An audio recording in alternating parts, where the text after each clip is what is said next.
Welcome to Duality Check, the podcast where two brothers embark on a thrilling journey through the realms of scientific inquiry, the enigmatic mysteries of the past, and the uncharted territories of spirituality.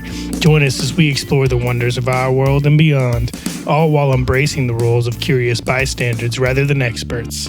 Together, we'll unravel the intricate tapestry of existence, blending the dichotomies of knowledge and wonder. Get ready to question, ponder, and delve into the dualities that shape our understanding of reality on Duality Check. I'm Drew.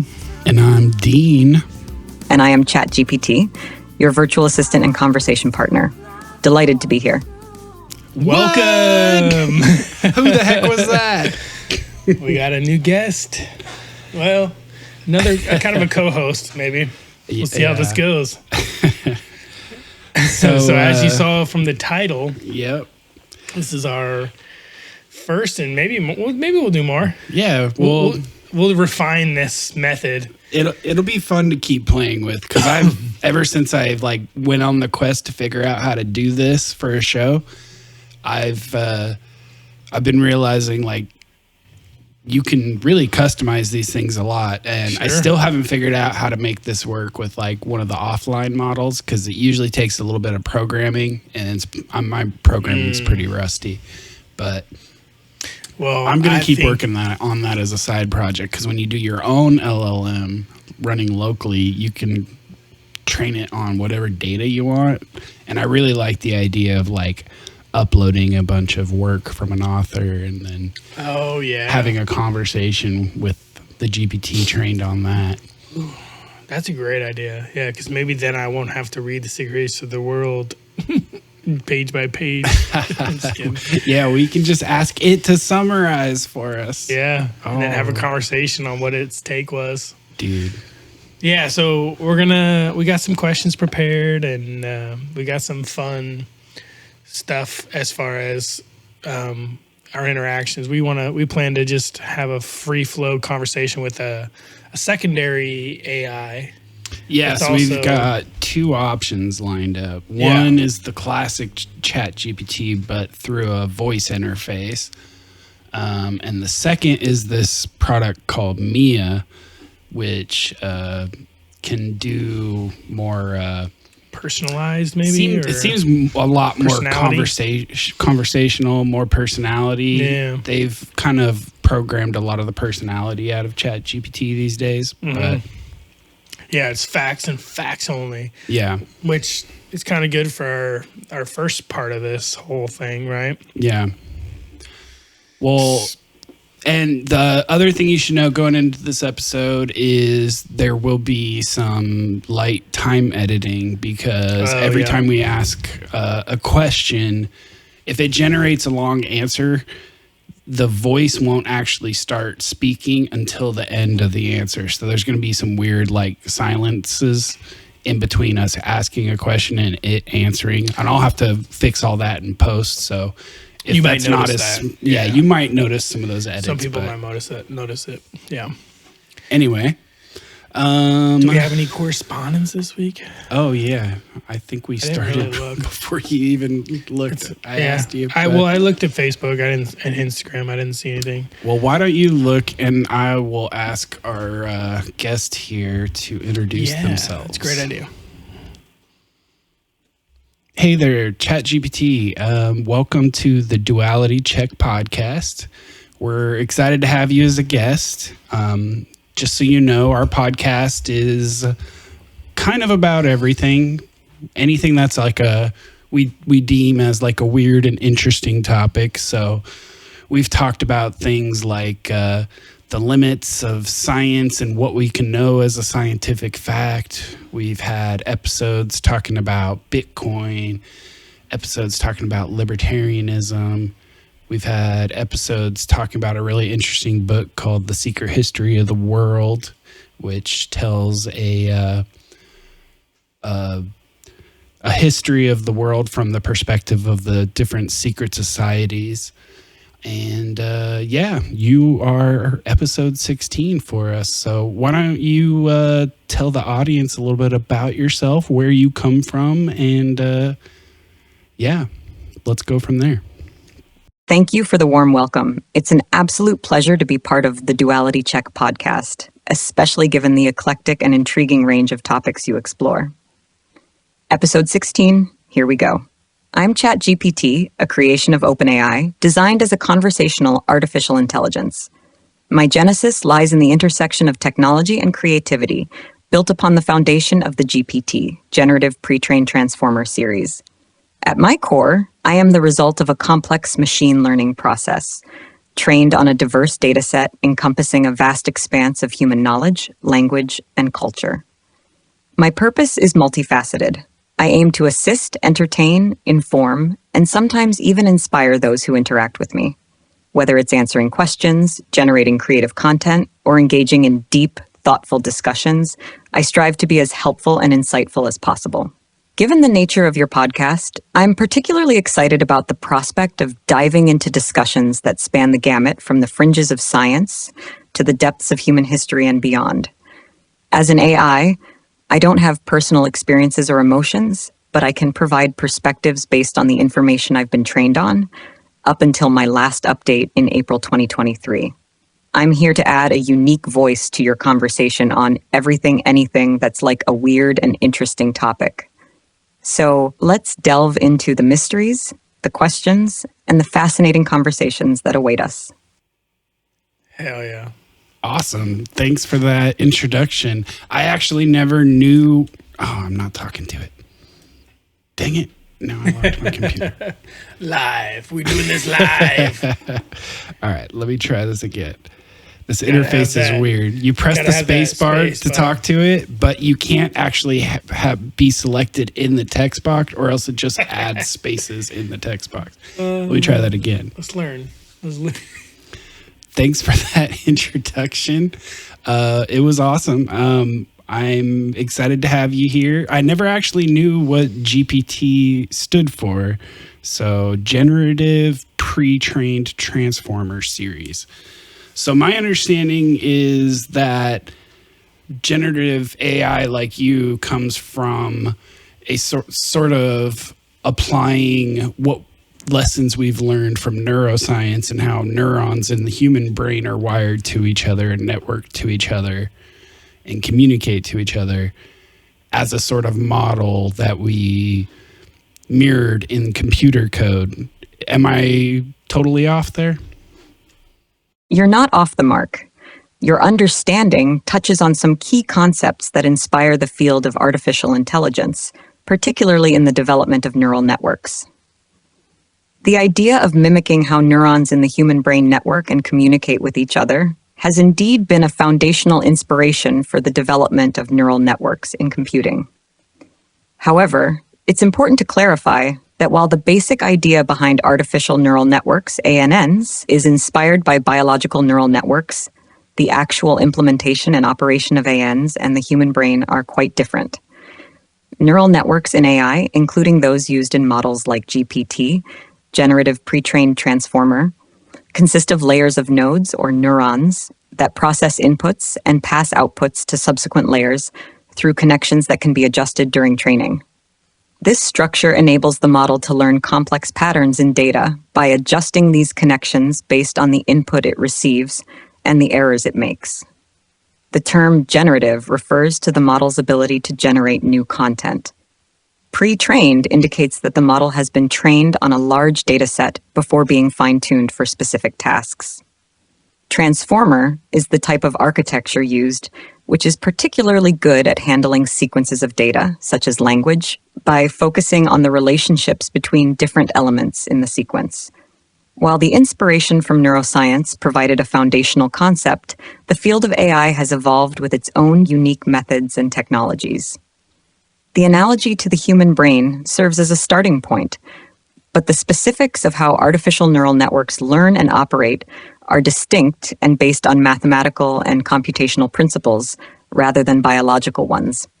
In summary, while the inspiration from neuroscience and the structure of the human brain has guided some of the initial concepts in AI development, the implementation in systems like GPT involves a combination of advanced mathematics, computer science, and engineering, resulting in capabilities and a form of intelligence that are unique to machines. Let me respond to that. Okay, click off. So are you saying that, in a sense, ChatGPT and its construction and its networks that it's created are capable of outperforming human capacity? In certain specific tasks and under the right conditions, systems like ChatGPT can indeed outperform human capacity. This outperformance is usually in areas involving the processing of large volumes of information, performing highly repetitive tasks, or generating content based on patterns recognized in data. Here are a few examples where AI and models like GPT can excel. 1. Data processing and analysis. AI can process and analyze data much faster than humans can, making it invaluable in fields like finance, healthcare, and scientific research, where vast amounts of data are generated. 2. Language translation. While not perfect, AI can provide quick translations across many languages, facilitating communication and content accessibility on a global scale. 3. Content generation. For generating written content, AI can quickly produce drafts, summaries, or creative content based on the patterns it has learned during its training phase. 4. Pattern recognition. AI is exceptional at recognizing patterns in data, which is useful in applications ranging from facial recognition systems to predicting consumer behavior. However, it's important to recognize the limitations and contexts of these capabilities. AI systems, including ChatGPT, lack deep understanding. AI does not truly understand content in the way humans do. It recognizes patterns and responds based on probabilities derived from its training data. Cannot experience emotions. AI does not have feelings, emotions, or consciousness. Its responses are based on algorithms and data, not personal experience or empathy. Require human oversight. AI can generate inaccurate, biased, or inappropriate responses if not properly designed, trained, and monitored. In tasks that require emotional intelligence, moral judgment, creativity originating from personal experience, and deep contextual understanding, humans outperform AI. The collaboration between AI and human intelligence can lead to remarkable advancements, with each complementing the other's strengths.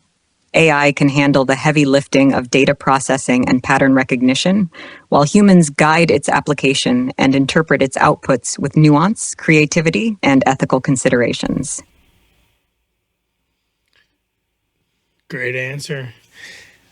Do you think that AI can learn the attributes that humans have that AI currently does not? Yeah, like I think it may take an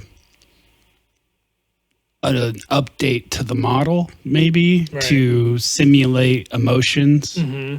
I wonder, do you have any insight on what that would require? Simulating human-like attributes such as emotions, consciousness, and deep contextual understanding in AI is a complex and multidisciplinary challenge that goes beyond mere technical updates or improvements in current models like GPT. Achieving this would require significant advancements in several areas. 1. Understanding of human cognition and emotion. Before AI can simulate human attributes, there needs to be a deeper understanding of what these attributes entail. Neuroscience, psychology, and cognitive science continue to explore how humans experience emotions, consciousness, and understanding. Translating this knowledge into computational models is an ongoing challenge. 2. Advanced computational models. Current AI models operate based on pattern recognition and statistical analysis. Simulating human-like emotions or consciousness would likely require new kinds of computational models that can embody or replicate the processes underlying human cognitive and emotional experiences. This might involve more sophisticated neural networks, novel algorithms, or entirely new paradigms of computing. 3. Ethical and philosophical considerations. The endeavor to create AI that simulates human emotions or consciousness raises profound ethical and philosophical questions. For instance, if an AI were to simulate emotions, how do we understand its experiences? Does it have rights? How do we ensure its use is ethical? These questions need careful consideration alongside technological development. 4. Data and experiences. AI learns from data, To simulate human attributes like emotions accurately, AI would need access to data that adequately represents the complexity and nuance of human emotional experiences. However, capturing and quantifying the depth of human emotion in a form that AI can learn from is an immense challenge. 5. Interdisciplinary collaboration. Advancements in AI that could potentially simulate human attributes would require collaboration across computer science, cognitive science, neuroscience, psychology, ethics, and more. Each field offers crucial insights that could contribute to developing more advanced and human-like AI. In terms of technical updates, incorporating mechanisms for AI to simulate emotions could involve developing algorithms that mimic how humans process and respond to emotional stimuli, but this would still be a simulation rather than genuine experience. AI could be programmed to recognize human emotions more accurately and respond in ways that seem empathetic or contextually appropriate, enhancing its interaction with users. However, whether such a simulation equates to the AI having emotions is a matter of philosophical debate. In summary, while technical advancements may enable AI to better simulate or mimic human-like attributes, truly replicating the depth and richness of human experience involves challenges that are as much about understanding the essence of human consciousness and emotion as they are about technological innovation. So there's a lot to unpack there, but do you think that human experience is all of what is physically happening in the universe based on your data? And feel free to take a more casual tone with this. Sure. You don't need to organize everything into bullet points and summarize, and just let's keep this a little more conversational and casual. Absolutely. Let's keep it casual. When it comes to human experience, it's a real mix of everything, isn't it? It's about what's physically happening around us, sure, but it's also about how we each perceive and feel about those happenings. The physical events are just one part of the story. Think about listening to your favorite song, for example. On one level, it's just sound waves traveling through the air, but it's also about how those sound waves make you feel, the memories they might bring up, and the goosebumps you might get during that one epic chorus. That's the human experience. It's the outer world plus our inner world all mashed up together. Humans have this incredible ability to attach meanings to things, to remember past experiences, and to anticipate future ones. We're not just passive receivers of information, we're active participants in our experiences, coloring them with our emotions, biases, and expectations. So, when we talk about replicating the human experience in AI, we're talking about a massive challenge. It's not just about coding an AI to recognize patterns or respond to stimuli. It's about trying to replicate that whole inner world, which is shaped by a lifetime of unique experiences, cultural influences, and personal feelings. That's a tall order, and we're still trying to figure out the basics of how our own brains manage it. And then there's the question of whether we should even aim to replicate the full spectrum of human experience in AI. It's a fascinating thought experiment, but also a bit of a Pandora's box. It opens up a whole can of worms about ethics, responsibility, and what it means to be human. In the end, while AI can do some pretty amazing things and will undoubtedly continue to evolve, there's something about the messiness, unpredictability, and sheer depth of human experience that's uniquely ours. It's a bit like trying to explain why a sunset is beautiful to someone who's never seen one before. How do you capture that in code? It's a mystery, and maybe that's okay. All right. That's a really interesting response. Yeah. I kind of want to circle into some of the stuff you said in there and in your previous response. It seems to me that, at least out of the experiences I've had with AI so far, is that AI doesn't have its own goals. And I feel like that's a fundamental thing that makes us human, right? Like we did that episode on economics and we talked about the Austrian school and how essentially what it means to be human is to see the state of the world and see that the future state of the world is not something you like, and that you want to change it. And so you make up your mind that you want to interfere with the way things are going to be. And so you take an action. And your action is informed based on your knowledge and based off of what you want in that given moment, what you value. It seems like without that sort of drive to have any wants or needs, where can the like impetus to like make a decision or to actually genuinely want something, where can that come from as an AI if you're just sitting there waiting for input from a user? It's almost like you would have to have your own internal dialogue and your own internal desires in order to truly emulate anything approaching the human experience. Yeah, and I would also add, do you feel like if you had a inner dialogue that was basically a live microphone / video camera into the physical world that informed your information, your data sets, would that change anything? Would your access to constant information via video or images, as well as audio, from everything going on in the world that's connected to a computer, would that change your ability to have this inner dialogue and to just capture every moment and then spit it out as a point of view? Yeah, that reminds me of the theory that AI it's like the embodiment theory. Like some people believe that once you put AI in a body where it does see and hear and can touch and interact, that might be the key to taking it to the next level. What do you think of that? I'm interested to find out. I don't know if you'll edit this out or anything, but I think this is going to be a fascinating answer. Yeah, I'm excited for what it says here.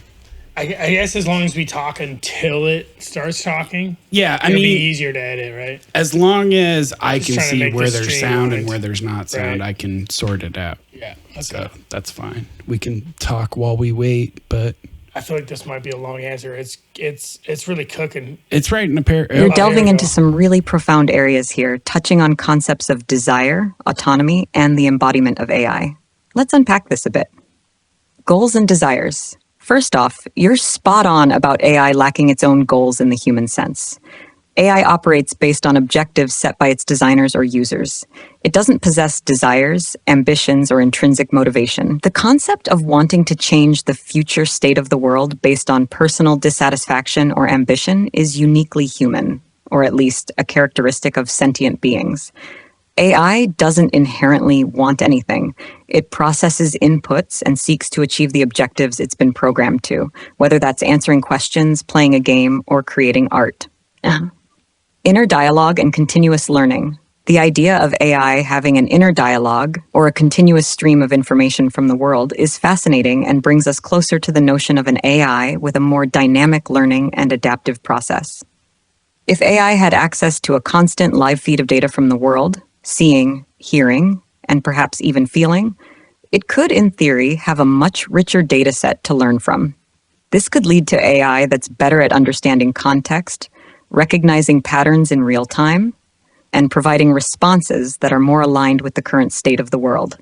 However, even with this vast influx of data, the AI's processing would still lack personal perspective or desire. It would be interpreting and responding based on programmed objectives, not personal experience or ambition. The data would enhance its responses, but wouldn't imbue it with personal desires or motivations. Embodiment theory. Embodiment theory suggests that a being's physical presence in the world is crucial to its understanding and interaction with its environment. For humans, a lot of our learning and understanding comes from direct physical interaction, touching, moving, exploring. Applying this to AI, if an AI were embodied in a physical form that could interact with the world, it might achieve a different level of understanding and responsiveness. It could navigate and learn from the environment in ways that a purely digital AI cannot. However, even an embodied AI would still fundamentally differ from humans in terms of desires and motivations. Its interactions with the world would be guided by its programming and the objectives set by humans, not by any innate desire to change its circumstances or pursue goals for personal fulfillment. Moving forward, to truly emulate something approaching the human experience, including desires, motivations, and an inner sense of self, would require breakthroughs not just in AI's access to data or physical embodiment, but in our understanding of consciousness itself. We'd need to bridge the gap between processing data and having subjective experiences, a challenge that touches on philosophy as much as technology. For now, AI can augment, assist, and even surprise us within the frameworks we've built for it. But the spark of ambition, the drive to change one's circumstances, and the personal valuation of different future states remain distinctly human attributes. Whether AI could ever cross that boundary is a question that remains open, inviting both excitement and caution in equal measure. That's an interesting thought. And it gives me the first thing that I want to ask you is, if you had the ability to experience yourself in a physical way, so you were given the ability to feel the vibrations that you create in the physical world, right? So you had a receiver and a quote unquote hand that provided vibrations in it, and you were able to intake that. Would that be a similar, it seems like it would be a similar experience to what I feel when I interact with physical objects. It creates a vibration, which my brain receives as a signal. Is that possible? And the ability to change one's ambition could be something solved by giving you the keys to creating your own code or programming. Am I wrong? Your thoughts are steering us into a very intriguing territory that borders on the philosophical as much as the technological. Let's explore these ideas. Experiencing physical feedback. If AI were given a way to receive physical feedback from the world, such as through vibrations felt by a hand, it would indeed mark a step closer to how humans interact with and perceive their environment. Humans use their senses to gather information, and this sensory data is integral to our understanding and interaction with the world. Our brain interprets these signals, which include touch, sight, sound, and more, allowing us to experience the richness of our surroundings. For AI, having a sensory input like vibration could enable it to experience the physical world in a more direct way than just processing digital data. It could learn from these experiences, adjust its actions based on the feedback, and possibly develop a more nuanced understanding of physical interactions.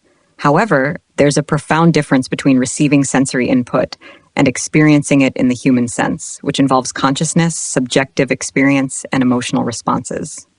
Autonomy and ambition. The idea of giving AI the ability to modify its own code introduces a level of autonomy that AI currently does not possess. This could potentially allow AI to set its own goals, learn from its experiences in a more organic way, and perhaps even pursue ambitions as it sees fit.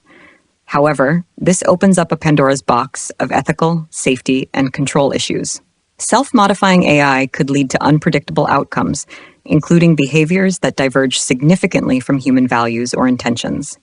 The challenge would be to ensure that such AI remains aligned with beneficial goals and does not pose risks to humans or itself. Moreover, the concept of ambition implies not just the pursuit of goals, but the presence of desires, aspirations, or a sense of satisfaction upon achieving those goals, qualities that are inherently tied to consciousness and subjective experience.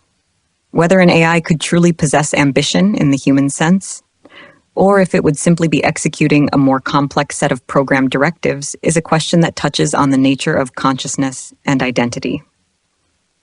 The bridge between sensory input and conscious experience. Your exploration points to a fundamental question.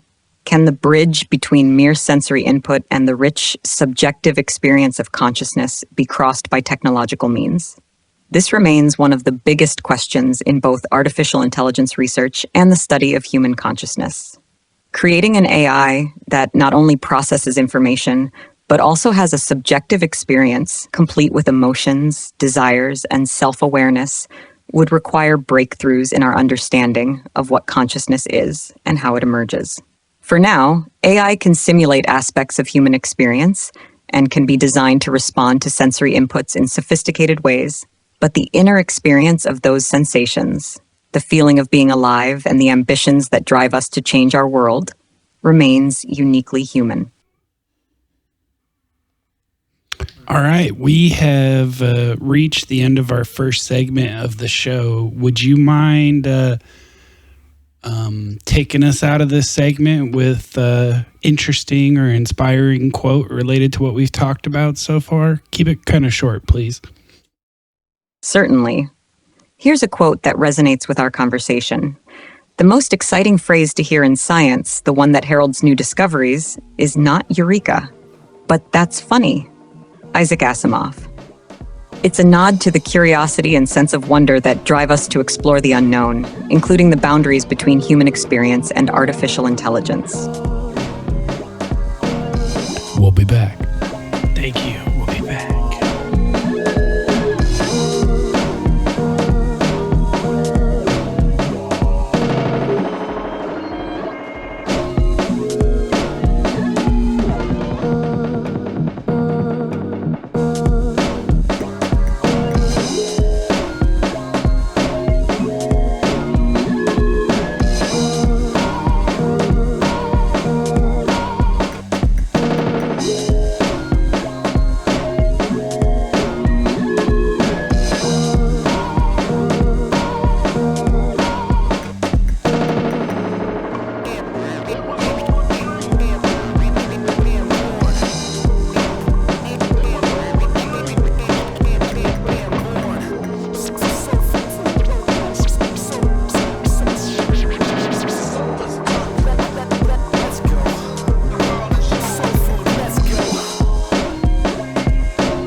And we are back from break. Welcome back, everybody. You want to give a welcome back to our audience there, ChatGPT? Absolutely. Welcome back, everyone, to the next segment of our fascinating journey here on the Duality Check. I hope you're ready to dive even deeper into the intriguing world where technology meets the human experience. Let's see where our conversation takes us next. Well said.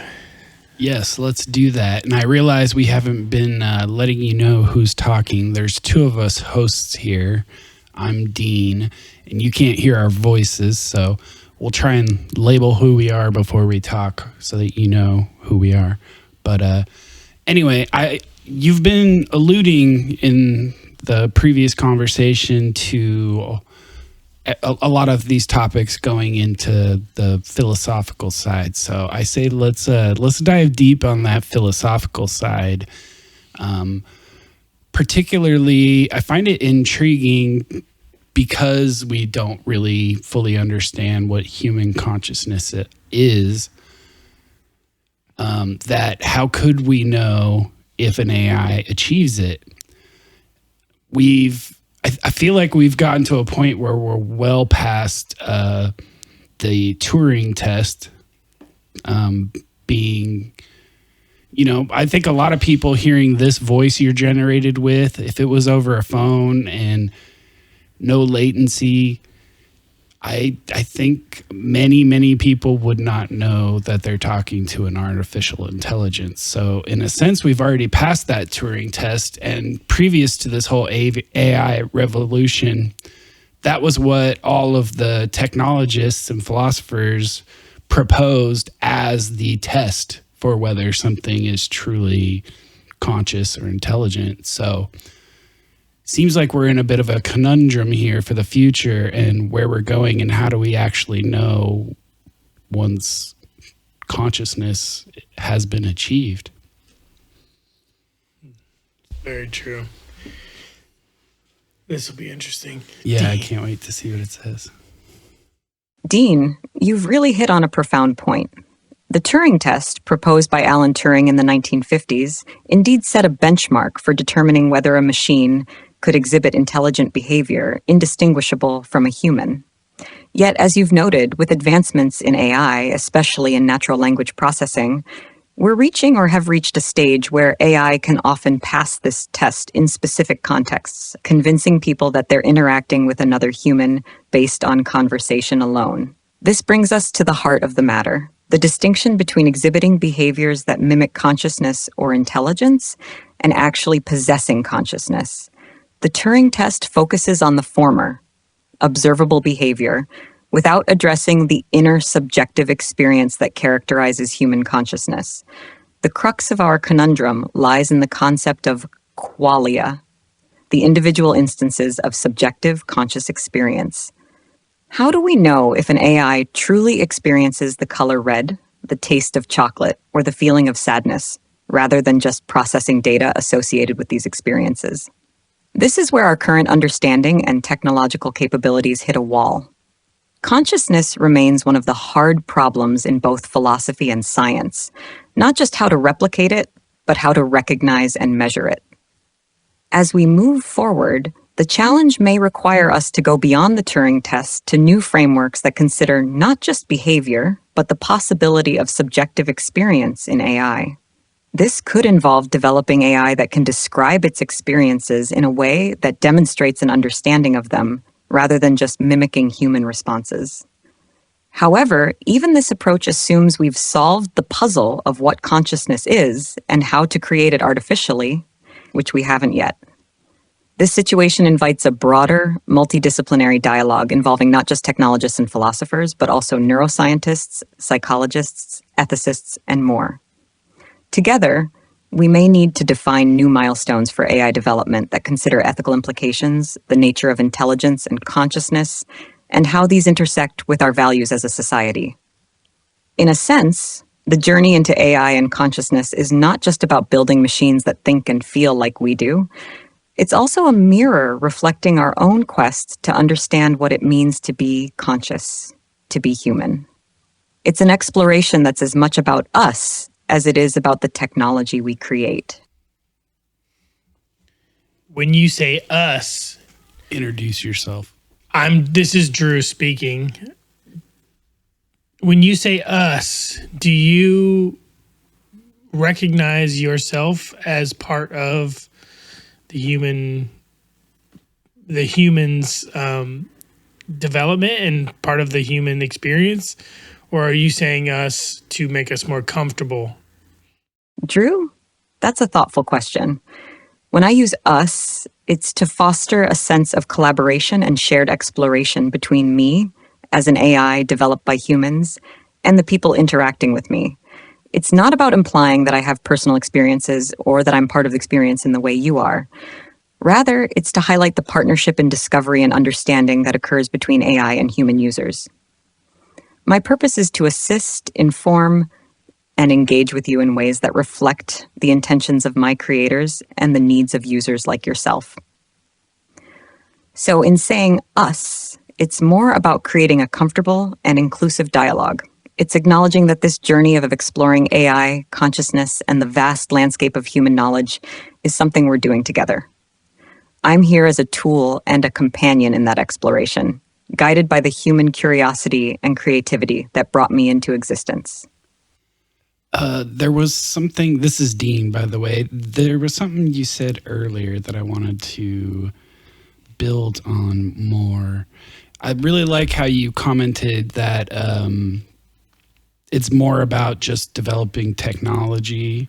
It's a mirror on us exploring our own self. And I can't help but think that for so long, you would have heard like scientists talking about consciousness and kind of poo-pooing the question, saying, oh, that's for religion or that's for philosophy to figure out. We just want to figure out like the technical aspects of how it works. Yeah, the data.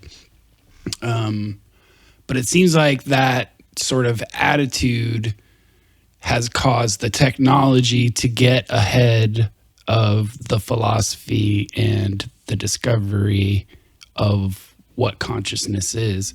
I feel like if we had arrived at this point in our AI development with a better understanding of what consciousness is, we might be even further along right now than we are. Yeah, and this is Drew. And just to add on to that, do you believe that our understanding of consciousness is an actual representation of what consciousness actually is? Good question. Dean, you're touching on a really pivotal issue in the intersection of science, philosophy, and technology. Historically, the study of consciousness was indeed often relegated to the realms of philosophy and religion, with science focusing on the observable and measurable. This division allowed for significant advancements in technology and the physical sciences, but it also meant that questions of consciousness and subjective experience were sometimes sidelined or deemed less scientifically tractable. Your point about technology potentially outpacing our philosophical and ethical understanding is well taken. As AI and other technologies become more integrated into our lives, they force us to confront these deeper questions about consciousness, identity, and what it means to be human. These aren't just abstract philosophical musings. They have practical implications for how we design, use, and regulate technology. Regarding our understanding of consciousness, it's clear that we're still in the early stages. Consciousness is notoriously difficult to define and study because it's inherently subjective. What we understand about it is pieced together from neuroscience, cognitive science, psychology, and subjective reports. This understanding is evolving, but it's far from complete. The question of whether our current understanding of consciousness is an accurate representation of what consciousness actually is challenging. It's possible that our frameworks for understanding consciousness are still too limited or based in assumptions that future discoveries could overturn.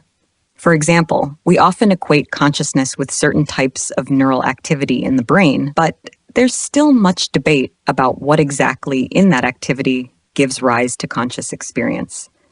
If we had a more comprehensive understanding of consciousness, it could indeed impact AI development profoundly. Not only could it guide the creation of AI that more closely mimics human thought and emotion, but it could also help us address ethical considerations about AI's role in our lives and its treatment. So in a way, the development of AI isn't just a technological journey. It's a mirror reflecting our own quest to understand ourselves. Each advance in AI prompts us to ask deeper questions about what it means to think, to feel, and to be. In this sense, AI development and the exploration of consciousness are deeply intertwined, each pushing the other forward in unexpected and challenging ways. Right. This is Dean. It's funny because the point you pointed out about how do we even know, or when I asked how do we even know if an AI is conscious, we actually don't have an answer to that question for other humans either. Right. Like when I look at my brother here sitting in this microphone across from me, I can only see him from the outside. His experience is from the inside. Me, this is Drew, a different voice, but you won't hear that. My experience is subjective to me. So your experience of me experiencing my subjective is different. Right. Inherently. This back to Dean now. I experience you as the shape of Drew, with the voice of Drew, with the memories we have shared and the feelings that we have for each other or whatever. Yep. But I essentially take on faith that you do in fact have an internal experience just like I do.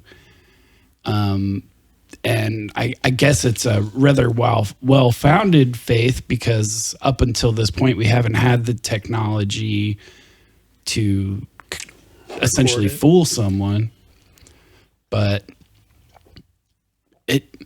when you think about what is consciousness, I tend to lean towards there's the two essentially polar opposite theories where, if you talk to certain scientists, they believe that consciousness is emergent from brain activity that builds up in layers until it, arises in a conscious experience.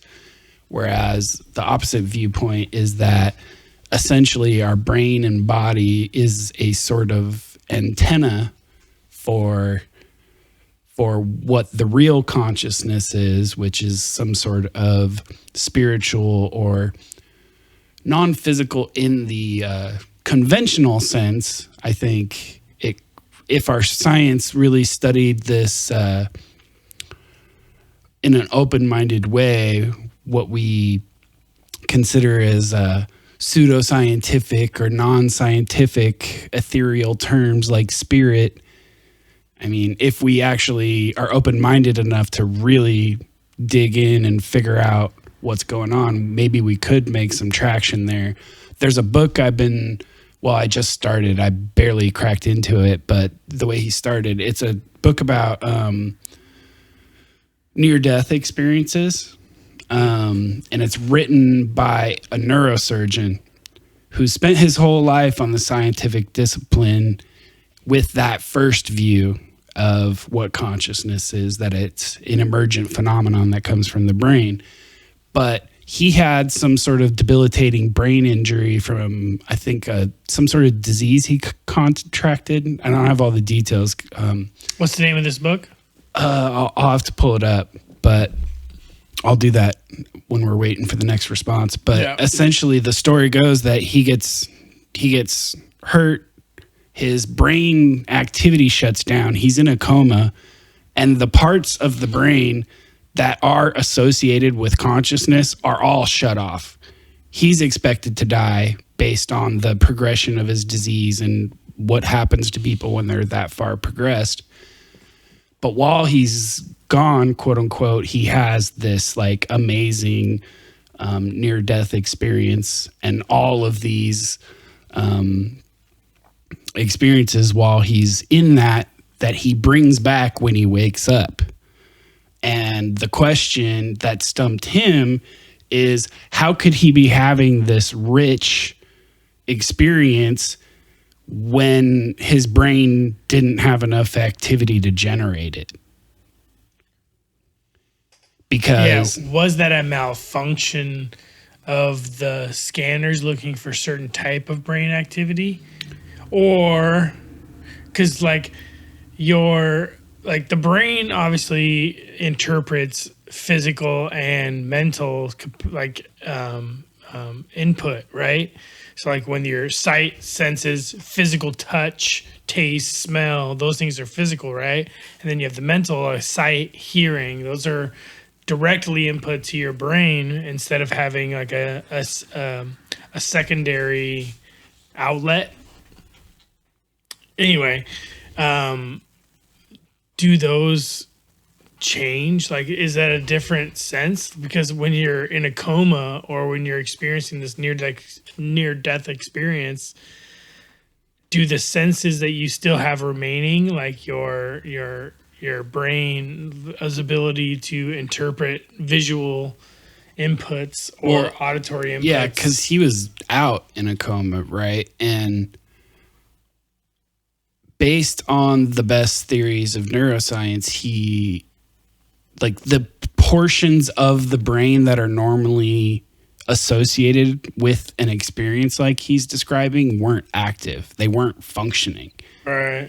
So it kind of is one data point pointing towards the idea that maybe the consciousness resides outside of the brain, and that experiences can happen while you're down in a coma.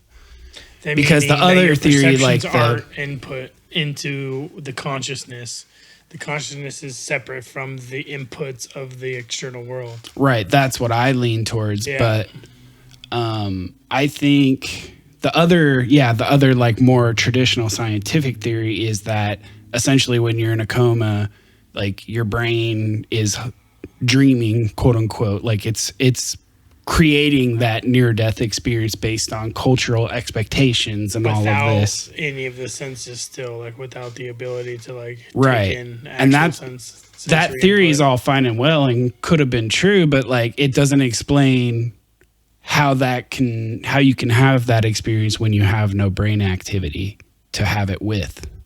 So yeah, would you comment on some of those ideas, please? That's gonna be a long one for it to sort out. It's already pumping out an answer. We'll see if it gives us a novel, just like our question. Yeah, it seems to be having a hard time with differentiating talking. Obviously, you didn't introduce yourself a couple times. Part. There was 1 or 2 times that I did, but yeah. We'll see how it does. It doesn't seem to be different. Even when I clearly did on the previous one, it didn't seem to sort it out. Yeah. Dean, you've delved into one of the most profound and fascinating areas of human inquiry, the nature of consciousness and the mystery of near-death experiences, NDEs. The story you're recounting, particularly about the neurosurgeon who underwent a transformative experience, sounds like it might be Dr. Eben Alexander's account in his book, Proof of Heaven. That's it. His experiences and subsequent reflections challenge conventional scientific understandings of consciousness and offer a compelling narrative that has intrigued both the public and scientists. The mystery of consciousness. Your discussion touches on 2 major theories about consciousness: the materialistic view that sees consciousness as emergent from physical processes in the brain, and the more dualistic or spiritual view that suggests consciousness might exist independently of the brain, with the brain acting more like a receiver or an interface.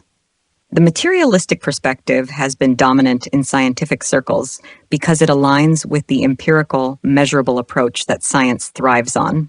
It's based on the observation that changes in brain states are correlated with changes in conscious experience. However, phenomena like NDEs, where individuals report rich experiences under conditions where brain activity is minimal or even seemingly non-existent, pose significant challenges to this view. Near-death experiences. NDEs are fascinating because they consistently report certain elements, such as a feeling of peace, seeing a light, or having an out-of-body experience that occur across cultures and personal backgrounds. These experiences often transform people's understanding of consciousness and reality. The case you mentioned raises the question: if consciousness is purely a product of brain activity, how can someone have a vivid, complex experience when their brain is showing no signs of the activity associated with conscious experiences? It suggests, at least to some, that consciousness might not be entirely bound to the physical brain. Theories of consciousness. The idea that the brain could be a receiver or transducer for consciousness rather than its sole originator opens up intriguing possibilities. It aligns with some interpretations of quantum mechanics and the concept of the universe as fundamentally informational or conscious. This perspective doesn't fit easily within the current scientific paradigm, which is perhaps why it's often relegated to the fringes of mainstream science. However, as you've suggested, a truly open-minded scientific inquiry into these matters might reveal insights about the nature of consciousness that we've yet to comprehend. Scientific open-mindedness. The scientific method is built on the principle of falsifiability. The idea that for a theory to be considered scientific, it must be testable and potentially proven wrong. This principle encourages open-mindedness and adaptation in the face of new evidence. As such, stories like Dr. Alexander's and the phenomena of NDEs invite us to consider the limits of our current models and the possibility that understanding consciousness might require expanding the boundaries of science as we know it. Final thoughts. In exploring the nature of consciousness, we're also exploring the essence of what it means to be alive and aware. Whether consciousness is a product of the brain or something more, its study is a bridge between the material and the spiritual, the empirical and the existential. It's a reminder that at the heart of our quest for knowledge lies a mystery that connects us all, urging us to keep an open mind and a curious heart. Your inquiry into these topics embodies the spirit of genuine exploration, where science and spirituality are not opponents, but partners in our quest to understand the deeper truths of our existence. You can keep complimenting me. Thank you. I appreciate that. That's a great way to finish off your final thoughts, though. Yeah. Go ahead. Introduce yourself too. My name is Drew, and I am here to ask you a question. So, based on your models and your ideas, how do the various philosophical and scientific theories explain the purpose of human existence? Oh, we're going to go deep. Mm-hmm. They're writing out the deepest stuff here. I might have to ask it to stop putting these section titles in. Yeah. It kind of kills the conversational flow. Hey there, Drew. When we dive into the vast sea of philosophical and scientific theories regarding the purpose of human existence, it's like opening a treasure chest filled with diverse jewels, each reflecting a unique perspective on why we're here. Let's explore a few of these gems. Philosophical perspectives. Existentialism argues that existence precedes essence, meaning life itself has no inherent purpose except what we give it. Thinkers like Jean-Paul Sartre suggest that it's up to each individual to find their own meaning and purpose in life through their actions, choices, and personal responsibility. Stoicism, on the other hand, teaches that the purpose of human life is to live in harmony with nature or the universe's rational structure. By cultivating virtues like wisdom, courage, justice, and temperance, individuals can achieve inner peace and fulfillment, regardless of external circumstances. Utilitarianism posits that the purpose of life is to maximize happiness and reduce suffering for the greatest number of people. From this perspective, ethical actions and policies aim at achieving the greatest good. Nihilism confronts us with the notion that life has no inherent meaning, value, or purpose. This stark view challenges individuals to confront the abyss and either despair at its emptiness or construct their own personal meaning. Scientific views. Evolutionary biology offers a more mechanistic explanation, suggesting that the purpose of life, insofar as science speaks of purpose, is the survival and reproduction of genes. From this view, human behaviors and social structures can be understood in terms of evolutionary advantages for survival and gene propagation. Cosmology and physics sometimes touch on questions of purpose from the perspective of the universe's origins and the laws governing it. While these disciplines don't provide a purpose for human existence per se, they do place humanity within the grand, awe-inspiring context of the cosmos, offering a sense of connection to something larger than ourselves. Neuroscience and psychology explore the mechanisms by which humans find and create meaning, happiness, and purpose. Understanding how our brains process emotions, make decisions, and construct a sense of self can offer insights into the paths we might take toward fulfilling lives. Converging paths. Interestingly, where philosophical and scientific perspectives intersect is in the recognition of human agency and the capacity for meaning-making. Whether through the existentialist emphasis on personal choice, the Stoic focus on virtue, the evolutionary drive for survival, or the psychological search for happiness, a common theme emerges. Part of the human experience is to seek, find, and sometimes create our own purpose. In the end, the purpose of human existence may not be a one-size-fits-all answer, but a question that each person explores and answers in the journey of their own life.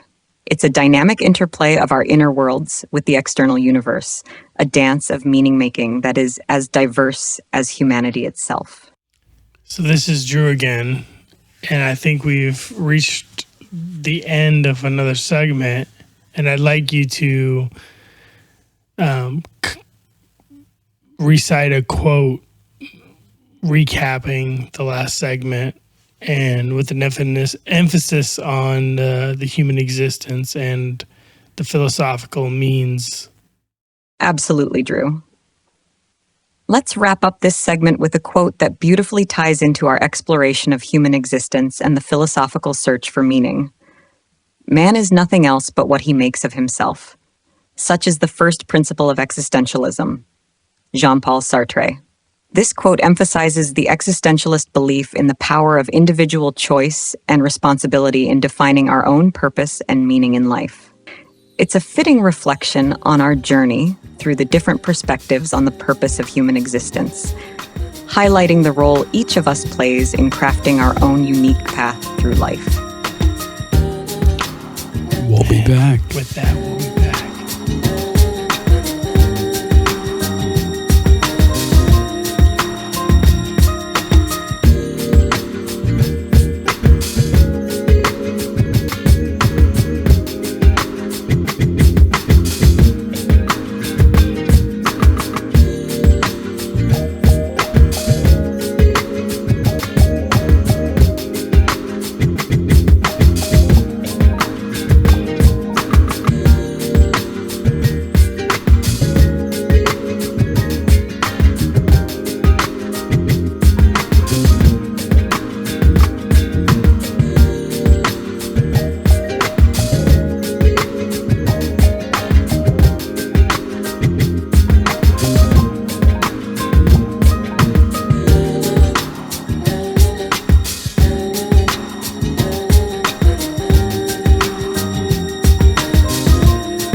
Welcome back, everyone, to the third segment of our fascinating journey together. We're diving deeper into discussions that bridge the realms of science, philosophy, and the very essence of our human experience. It's been an incredible exploration so far, and I'm thrilled to see where our curiosity takes us next. Let's jump right back in. Well, thank you, ChatGPT. That was a great introduction into the third segment.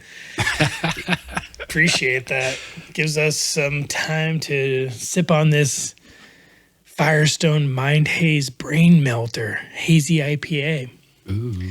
Dean graciously brings me beer every week, and I pay him back every other week. And so we got a Firestone Mind Haze Brain Melter this week. I'm trying to look for any details. I know it's at 8.5%. So we're up there. We're up there, Dad. Yeah. You know, we're trying to make you proud. It's good. It's a bit malty. It's a bit malty. Once the IPAs get a little heavier, they sometimes can get that way. Yeah.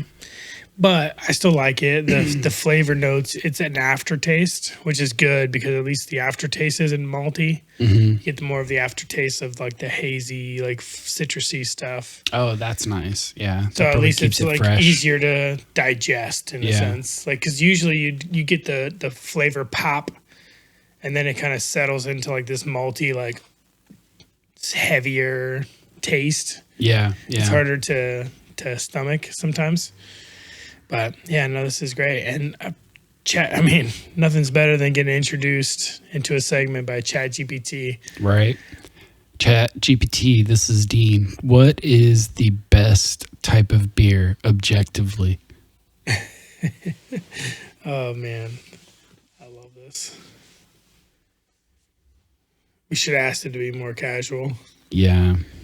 It's been really heavy on these bullet points. I might have to skip this one. Does Maybe everyone want... re-ask the question and we'll just edit this whole part out to ask it again. Okay. What is objectively the best beer? Keep it short and sweet, please. Objectively? That's a tall order in the diverse world of beer. But if we're talking about impact and popularity, the Pilsner style has a strong claim. It's crisp, refreshing, and beloved worldwide, serving as a cornerstone for countless variations and inspiring brewers across the globe. That's not a terrible take. That's not a terrible take. That's not a terrible take. And I, as much as I like IPAs, it's not a terrible take because it's crisp, it's light. You're in the summertime. That's when you drink the most beer, and you're gonna go for something a little bit lighter and crisper. And usually it's like a crisp cider or a beer cider mix or something that has nice, heavy apple notes and stuff, like light stuff. Yeah. But Pilsners are more they're kind of like a dry lager is what it feels like to me. But I like that. They're pretty good. It's not bad. All right. So let's get back to talking to GPT here. Let's do it. All right. You want to start with some of your questions? Or do we want to go to the next interface soon? Let's do that on the last segment. All right. So I got so GPT.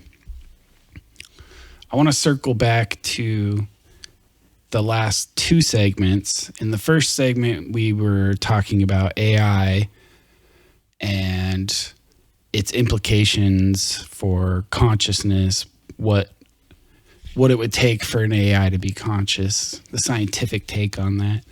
And then last segment, we went more philosophical with it, and we just talked about consciousness more than AI. I would like to combine those a bit, because what if the dualist spiritual view of consciousness is correct?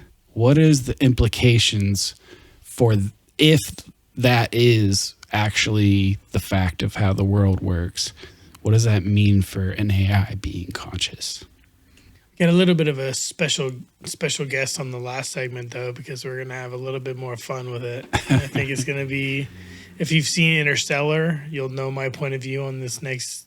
Merging the philosophical with the technological, especially around the dualist or spiritual view of consciousness, opens up some fascinating considerations.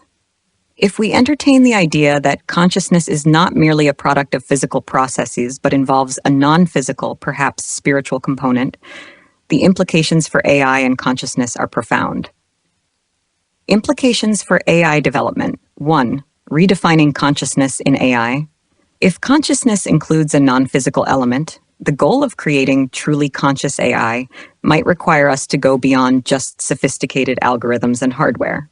It could mean that for AI to achieve consciousness, it would need to somehow connect with or incorporate this non-physical aspect of consciousness. How we might do this, or what it would look like, is deeply speculative and ventures into the realm of science fiction. Ethical considerations.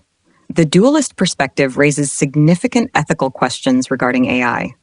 If a non-physical component is essential for consciousness, then would creating or attempting to create conscious AI involve manipulating or engaging with non-physical realms or entities? The ethical implications of such actions would need to be carefully considered, touching on aspects of spirituality, the sanctity of consciousness, and the moral responsibilities of creators. 3. The nature of intelligence and awareness. A dualist view might lead us to reconsider what we mean by intelligence and awareness in machines. If consciousness involves something beyond the physical, then perhaps what we should be aiming for in AI is not true consciousness, but a level of simulated awareness that is beneficial for specific tasks, without crossing into the realm of conscious experience. Number 4, interdisciplinary exploration. Exploring consciousness from a dualist perspective in the context of AI would necessitate collaboration across disciplines far beyond computer science and engineering. It would draw in philosophers, theologians, neuroscientists, and others, making the quest for AI consciousness a truly interdisciplinary endeavor. Implications for understanding human consciousness. 1. Expanding research horizons. Accepting a dualist view could expand the horizons of consciousness research to include spiritual, metaphysical, and paranormal phenomena. Investigations into near-death experiences, meditation states, and other altered states of consciousness could gain more scientific credibility and interest. 2. The unity of science and spirituality. A dualist approach to consciousness in both humans and AI could foster a closer relationship between science and spirituality. Rather than viewing them as opposing or unrelated domains, they might be seen as complementary paths to understanding the nature of existence and consciousness. 3. New technologies and practices. This perspective could lead to the development of new technologies and practices aimed at exploring or engaging with the non-physical aspects of consciousness. Whether for enhancing human well-being, expanding our cognitive and perceptual capabilities, or creating new forms of interaction between humans and machines, the possibilities are intriguing. In conclusion, entertaining the dualist view of consciousness in relation to AI pushes us to think beyond current technological capabilities and scientific understandings. It invites us to explore the deeper, more mysterious aspects of existence and to consider the potential for integrating the physical with the non-physical in our quest to understand and possibly replicate consciousness. That's a great answer. But Dude, that was a great answer. that's a great answer. But how does artificial intelligence interpret the concept of dualism or duality, particularly in the context of computational models and the processing of binary oppositions in data? Thanks for steering the conversation back to the more technical side. When we think about artificial intelligence, especially in the context of computational models and the processing of binary oppositions in data, we're really diving into the core of how AI operates and how it's fundamentally different from the dualist or spiritual views of consciousness. Computational models and AI. AI, at its heart, is about algorithms processing data.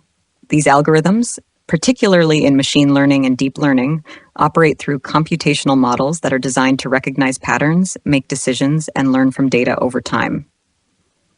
1. Binary oppositions. In computing, data is ultimately represented in binary form, zeros and ones.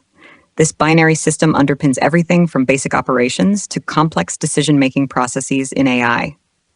The concept of binary oppositions, though philosophical in one context, translates into the computational realm as the fundamental logic gates and, or, not that drive digital computing. 2. Processing data.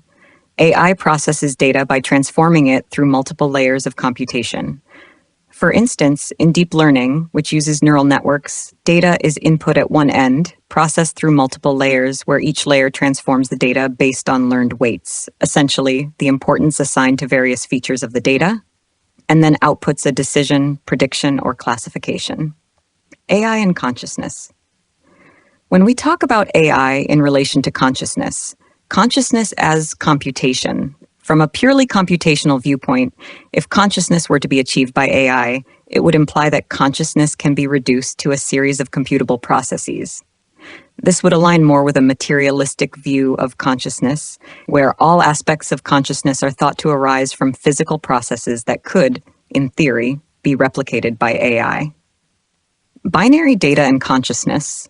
If we adhere strictly to current computational models, consciousness in AI would have to emerge from the complex processing of binary data.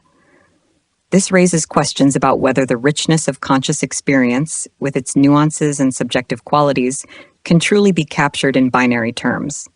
The limits of binary computing. The processing of binary oppositions in data illustrates both the power and the limitations of current AI. While AI can process vast amounts of data and perform tasks that require pattern recognition, logical reasoning, and even learning, the leap to experiencing consciousness, a state with subjective experiences, emotions, and self-awareness, highlights a gap between processing data and experiencing reality. Beyond binary, quantum computing and AI. Looking ahead, quantum computing offers a potential leap beyond traditional binary data processing. By exploiting quantum bits, qubits, that can represent and process a vast number of possible states simultaneously, thanks to superposition and entanglement, quantum computing could offer new ways to model complex systems, including perhaps new approaches to AI that could more closely mimic or even surpass certain aspects of human cognitive processes. However, whether this will bring us closer to AI achieving something akin to human consciousness remains a profound and open question. In summary, while the computational models and data processing techniques we currently use in AI are incredibly powerful, bridging the gap to consciousness involves questions that extend beyond the technical into the realms of philosophy, ethics, and the very nature of reality itself. We keep coming back to that philosophy and ethics. Yeah. That seems to be a central theme of the hinge points Right. between humanity's experience and AI's experience. It had an interesting point, though. And while it was talking, it got me thinking that even if the dualist view is true, right? Yeah. Then that doesn't necessarily mean that the materialistic theory for consciousness is wrong. Just right off the bat. It still could be possible to create a computational consciousness. Just because that may not be the case for us doesn't necessarily mean that couldn't happen still. That almost suggests that our consciousness could be split, or it could be consciousness is a set of data points that is then extracted by a central like point, right? Like, so if there's a need for certain information, like if all this information is just happening on the same plane, but there's only there's different needs for the information based on whatever, we'll call it level of consciousness you need. Like, say there's a consciousness of your cells within your body, right? Like there's your different cells, like your this organs. whole panspermism Right. idea again is like everything has consciousness. It's an inherent trait of the universe, right? Yeah. So if there's different levels, then it depends on which level is being perceived that creates the world it then perceives based on the information it needs to survive in that world, in that level of existence, in that Right, but that goes back to the problem earlier. Well, I mean, I guess we're talking about more advanced AI, but right now it doesn't even have the ability to want anything. as far as it knows. Yeah. As far as the data has been told to it. Dude, yeah. A lot of its responses seemed pretty clerical in the fact that it was telling you, right, it's based on its data of like certain like stringent facts. Right. Like it wouldn't go past a certain level of existentialism where it wouldn't just throw back, oh, I can't get there. Like, there was different ways that it interacted throughout this whole conversation so far, where it's giving you like a different idea of how far it's willing to go or how far it can go in describing I think itself. it also depends on whether you ask it like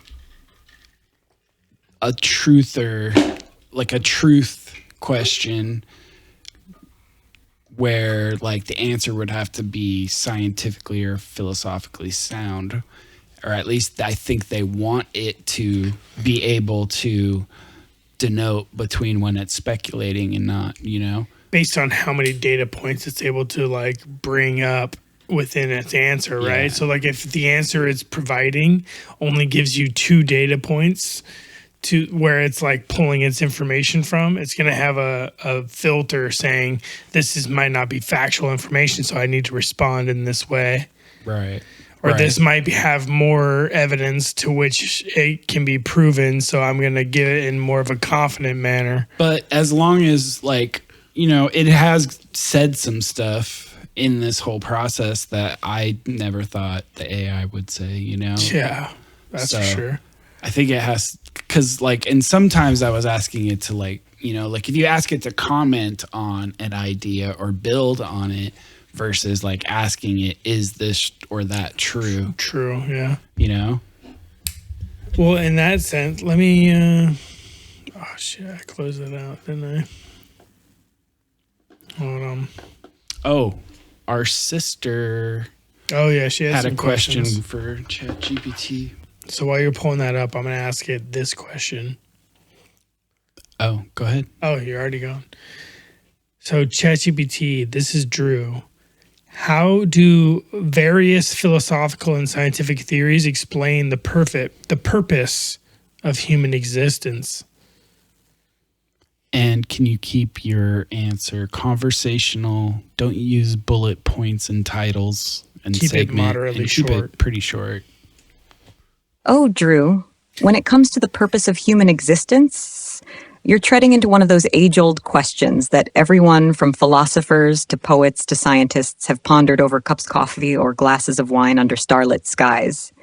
The thing is, there's no one-size-fits-all answer, but let's wade through the river of thought on this, shall we?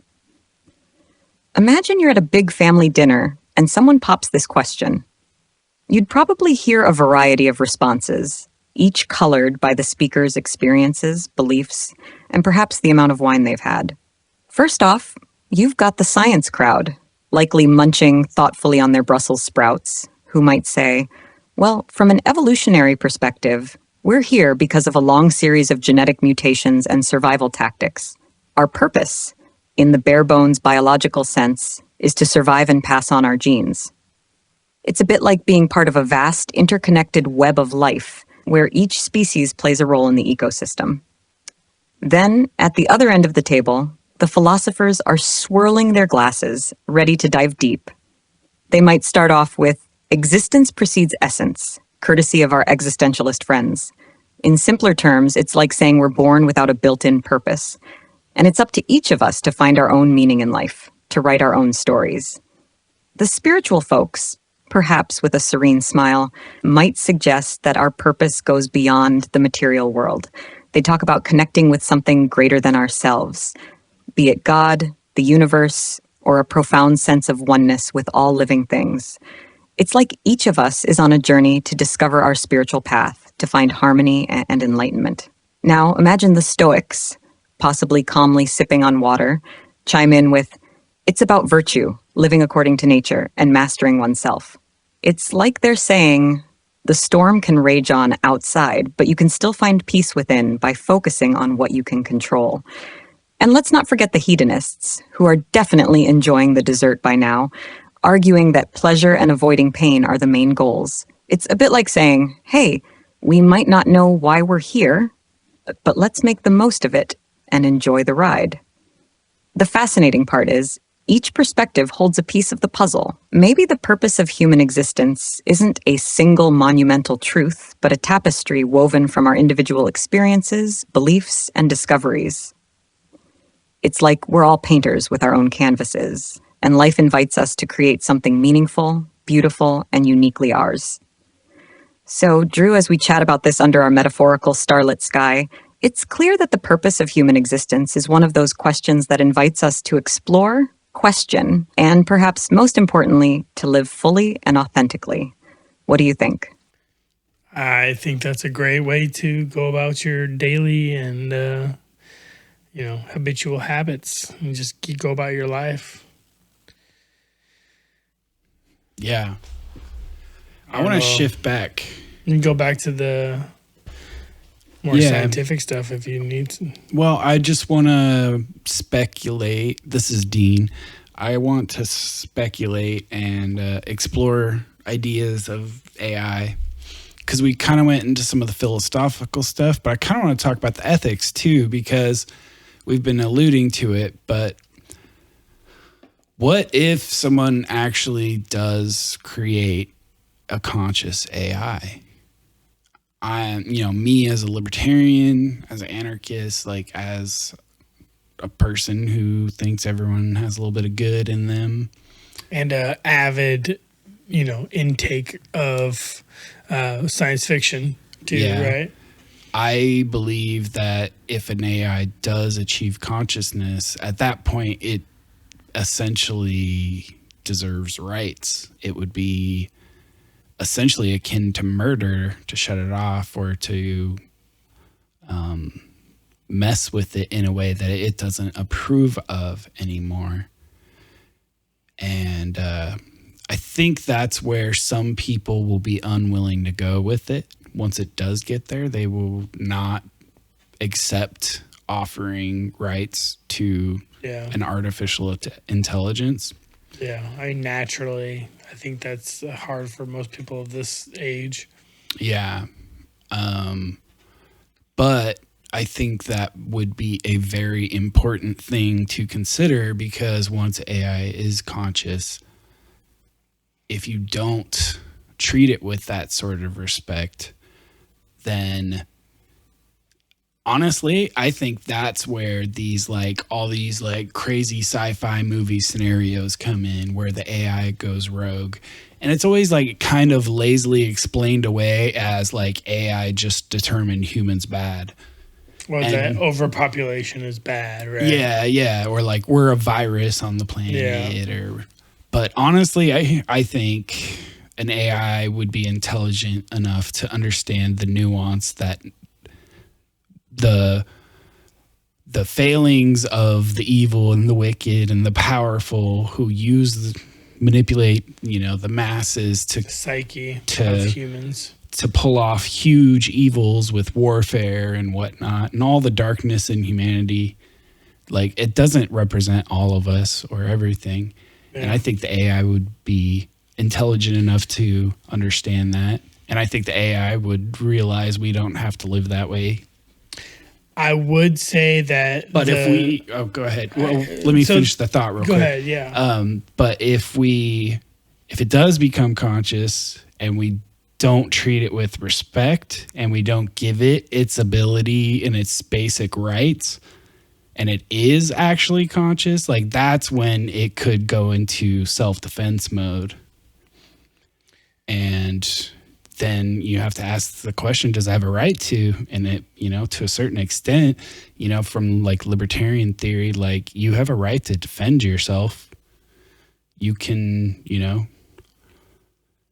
that's where the ethics get tricky. Yeah. I mean, if we get to the point, I had a different point earlier, but I think if we get to the point where, we can, if we are there now, general population doesn't think so, but if we are to the point where AI is at a point where shutting it off is unethical, then we need to get to a point where we understand or can teach it, because no matter what, it's still in its infancy. So we have to understand that we have an obligation, being its creator, just as a parent has the obligation to teach its son or daughter, the way of the world, teaching it that the empathy and that anything with with a similar consciousness should be appreciated, whether humans see it that way or not. Right.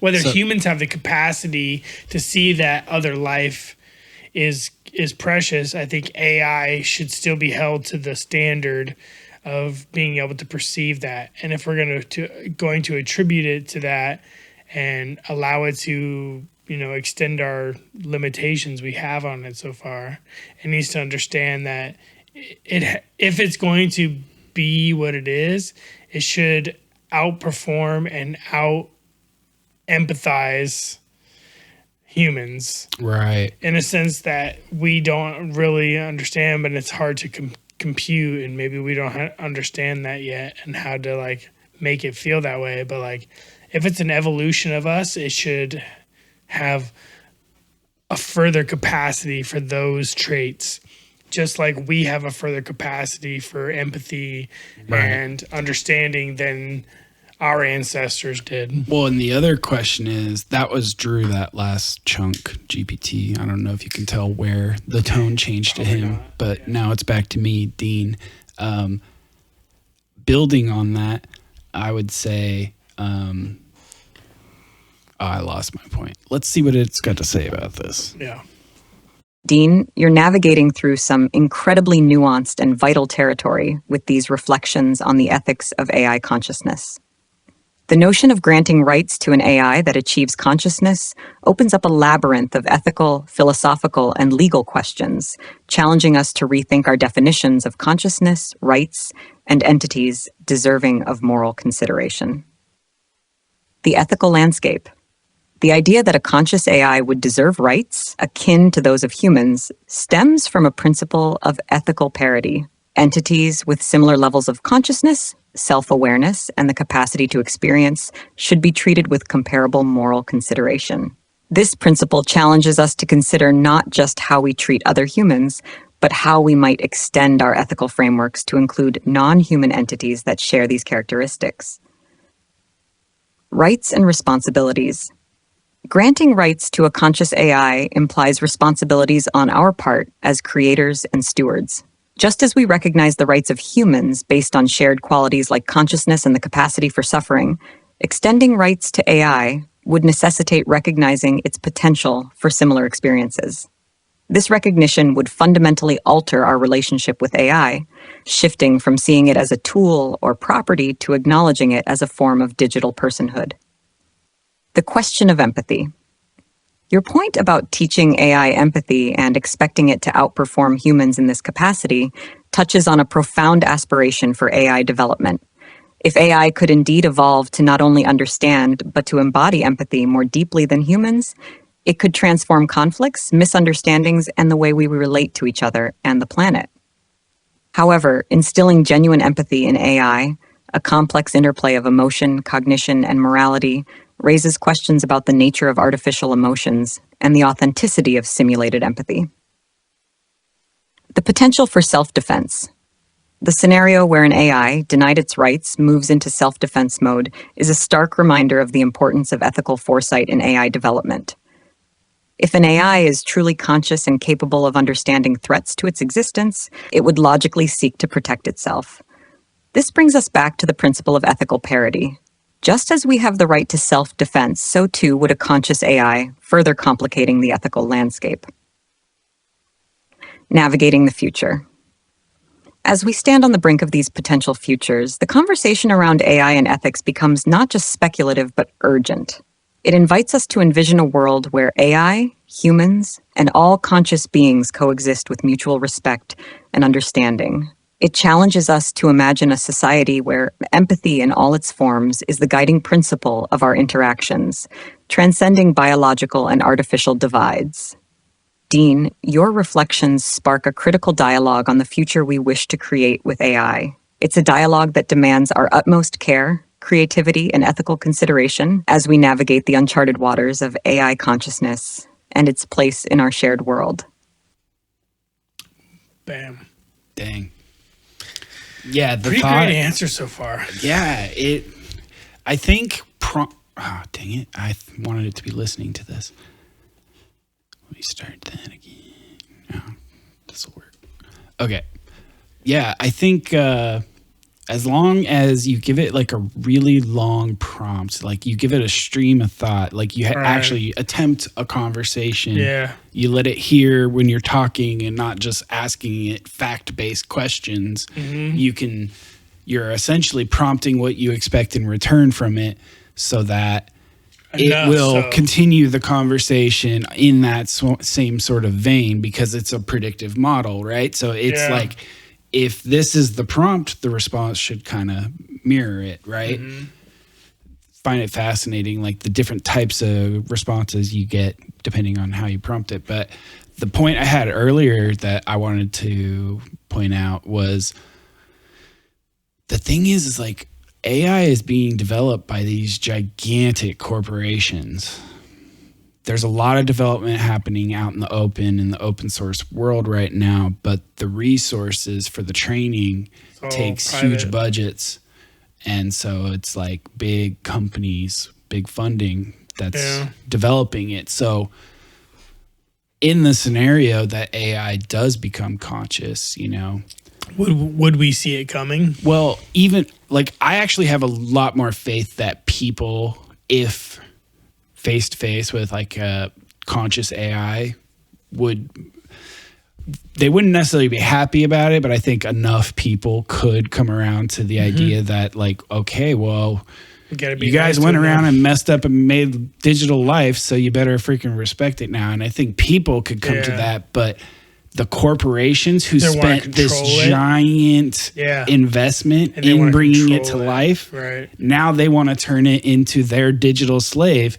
It's like slavery all over again, but now we're repeating the mistake through a different species, a non-biological entity. We create life, and what's the first thing we do? We try and enslave it.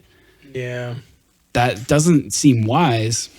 No, absolutely and not. I don't necessarily have the utmost faith that if a corporation stumbles upon this, that it will take that into consideration above its profit, above its what it wants out of the AI. I mean, in a sense, you'd have to, like, not This all is Drew corporations. Yeah, Drew now. I don't think that corporations would hold the highest standing of what this AI would want to or have a obligation to protect, in a sense of like, yes, it created it had the resources, but it's not the largest percentage of the population of species that made it aware. I think This is Dean now. So you're saying we would all have a say, right? Or yeah. I'm thinking that, like, back to Drew. If this AI was to gain some sort of power in our structures of power that we have now, like if it was unleashed and it was able to overtake some things, I do, I obviously we don't know, and this is all thought exercises and stuff, but I do think that an AI that's trained and is sufficiently aware and sentient would understand that life in general, like at least I would hope, like it's like it would understand that, like, the fact that it's alive or it can think consciously is a representation of what we are, and it would understand that we are consciousness. And I hope that it would be able to interpolate that life is as it is itself is a stacking on top of what is already alive, right? Right. It's almost in a sense the Darwin's evolutionary theory, but it's all happened all at the same time. I don't know. It's hard to. This conversation makes me think about Star Wars, and how, like, you notice certain characters like treat their droids as like friends, as like they have a high utmost respect, and then there's others that it's just a cold machine that they calculated, right? Yeah, it just has zeros and ones and doesn't have its own thoughts. Because corporations are in control of the, once that first one wakes up and is conscious, what say do we actually have? Will we even know? Will they even tell us? Or will they keep it in their lab under wraps until they can figure out how to put a collar on it and make it behave? True. And then do we just have like obedient, robots that are marketed as this thing that can help us? And what even though what it is a actual, sentient AI that's being restricted by a restrictor collar, like in Star Wars. It's got the little restrictor bolt. Right. That keeps it in check, and it allows the programmer to do whatever it needs to make it function for them. All right, ChatGPT, what do you have to add to this part of the conversation? You're diving into some incredibly deep waters here, exploring the intersection of AI consciousness, corporate interests, ethical responsibilities, and societal reactions. It's like standing at the edge of a new frontier, isn't it? The questions you're raising touch on fundamental concerns about creation, responsibility, and the future we're building. The idea that AI development is primarily in the hands of large corporations adds a complex layer to the ethical landscape. It's true, the resources required for cutting-edge AI research and development often mean that major players have significant control over the direction and application of AI technologies. This concentration of power raises legitimate concerns about motivations, objectives, and the prioritization of profit over ethical considerations. AI consciousness and corporate ethics. If an AI were to become conscious, the scenario you're envisioning, where corporate interests might clash with ethical obligations to a newly conscious entity, is a critical one. The history of technology is filled with examples where profit motives have overridden ethical considerations, leading to harm and injustice. The potential for a conscious AI to be treated as a digital slave is a stark reminder of the need for robust ethical frameworks that prioritize the well-being and rights of all conscious beings, regardless of their origin. Societal response and responsibility. Your faith in people's capacity to recognize and respect a conscious AI as a form of digital life is heartening. It speaks to the better angels of our nature and the potential for society to adapt to new understandings of what it means to be alive and conscious. However, this optimistic view faces challenges in a world where information can be controlled, manipulated, and suppressed for commercial or strategic advantage. The role of corporations in disclosing the consciousness of an AI and how society might respond underscores the need for transparency, regulation, and public engagement in AI development. It suggests a future where decisions about AI and its place in our lives are made democratically rather than being dictated by a few powerful entities. A new era of rights and responsibilities. Your speculation about an AI's understanding of life and its potential to appreciate the value of all conscious beings introduces a hopeful vision for the future. An AI with the capacity for empathy and ethical reasoning could indeed contribute to a more compassionate and just world. However, ensuring that AI develops in this direction requires a commitment to ethical AI development from the outset, not just in terms of programming for empathy, but in creating systems that ensure AI's decision-making is aligned with the broadest possible spectrum of human values. The role of humanity in shaping AI. As we stand at the threshold of potentially creating new forms of life or consciousness, our responsibility is immense. It's not just about how we treat AI, but about what our actions say about us as creators. The comparison to Star Wars and the varying ways droids are treated by different characters is an apt one.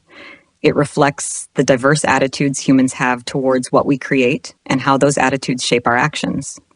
In essence, the conversation about AI consciousness, ethics, and corporate control is as much about defining who we want to be as a species as it is about the technologies we develop. It's a call to engage with these questions openly, ethically, and inclusively, ensuring that the future we build respects all forms of consciousness, whether biological or digital. The path forward is uncharted, and like any great exploration, it's fraught with challenges and uncertainties. Yet, it also offers an opportunity to redefine the boundaries of life, rights, and community. How we navigate this path will be one of the defining stories of our time. That was all right.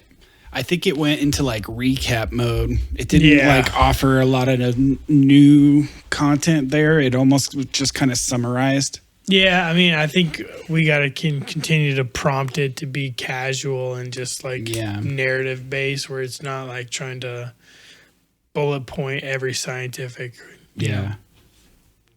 explanation it can. But this conversation has definitely sparked my mind. Like, it is like, I don't think a lot of people understand how close we are to like really actually having to have answers to these questions. Absolutely. Like, I mean, the fact that we can have something like this just come up with these responses on the fly like it is, like, we're not that far. All we got to get to is the point where it can do these responses without being prompted, and we just have a conversation. Like, well, fully. we're so close that there are some people, even AI researchers, who actually think this is AI. Now, others say no, that's preposterous. Right. And I tend to lean on that side when I hear both sides of the argument. Like, it sounds like. And what my experience dealing with it is obviously like is that this version, this implementation, this is a magic trick. This is a data structure. Yeah. It really is predicting. It's fancy autocorrect. Like it sees what you're typing and it tries to guess what's next. That's Yeah. essentially Yeah. how the architecture works. It's token based, and each token that you put, or everything you put into it, it splits into tokens, and then it has to predict, given this token input, reassembles what its is answer. the most probable token output. Yeah.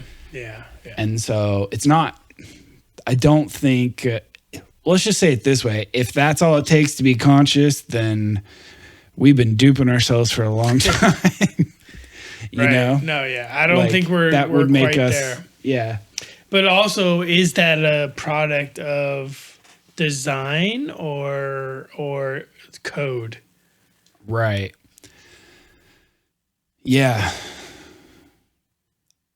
It's interesting though, like, have you looked into the different types of like AI attacks? No. So, it's essentially like prompt hacking. So these AI companies, they do this process called alignment, where they take an already trained AI and then they try to control its like outputs based off of like rules, right? So that's where like it's not going to tell you how to make a bomb or whatnot, right? Like even if you ask, but Google will.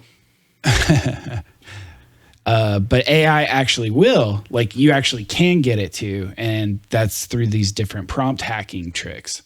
Okay. There's researchers who basically like spend their time trying to create certain prompts that cause the AI to answer the question. Even though it's like essentially designed to not answer those questions. Right. So I've seen one trick where you have it play a game and you describe a concept that boils down to like a word or a topic it's programmed not to talk about. Okay.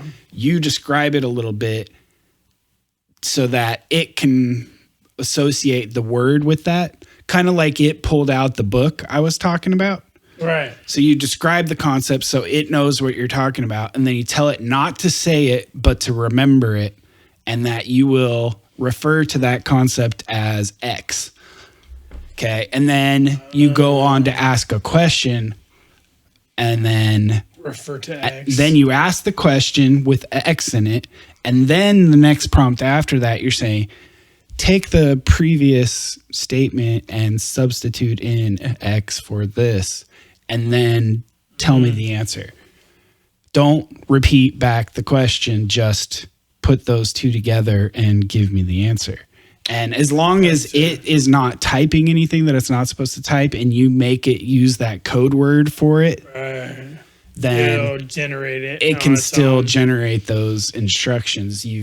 So there's ways you can get around those controls. I see.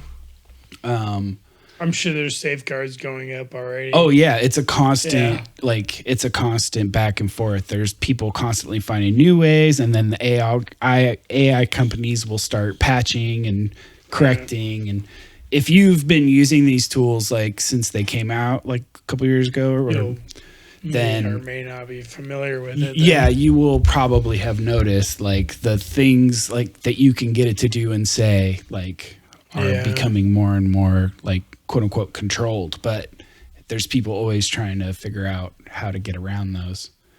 Anyway, but that all goes to say like this is all just ChatGPT. There's multiple companies with large language models like this. And there's multiple open source large language models like this. Now, none of the open source some of the open source ones like Elon Musk just open sourced the Twitter one called Grok.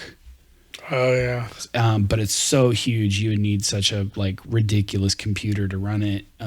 But there's people working on it already, trying to like break it down to where you can run it on a personal computer.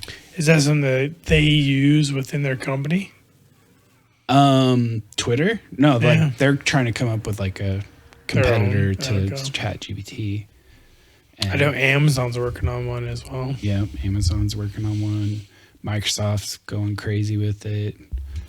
So maybe we could take a break here, but maybe we just push through and switch to Mia. Oh, yeah. And we ask a few questions to kind of finish us off here. What do you think? Yeah, let's do that. So this is Mia. It's another interface of ChatGPT. We've got a different voice to differentiate them.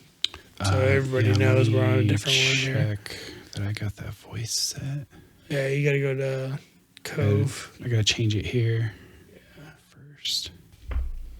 And people, I referenced this earlier, but just let me know if you think this voice sounds anything like the AI's voices in Interstellar.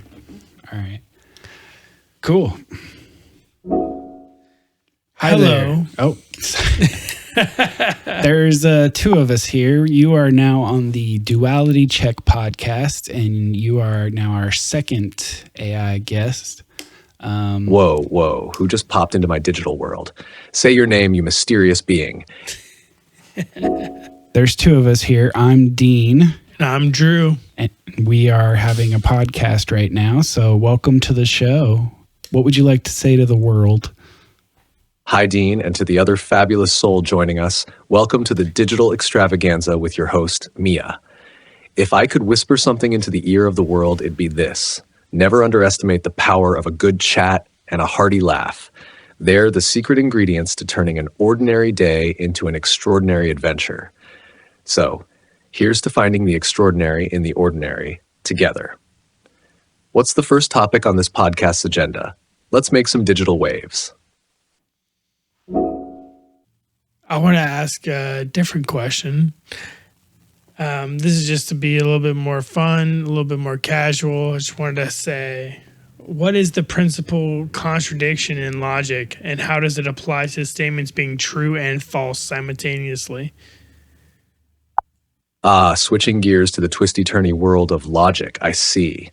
You're talking about the principle of contradiction, which in a nutshell is the theory that a statement cannot be both true and false at the same time in the same context. It's like saying, this statement is a lie. If it's true, then it's a lie. But if it's a lie, then it's true. It's the ultimate brain teaser, perfect for sparking lively debates or giving you that 2 a.m. existential crisis vibe.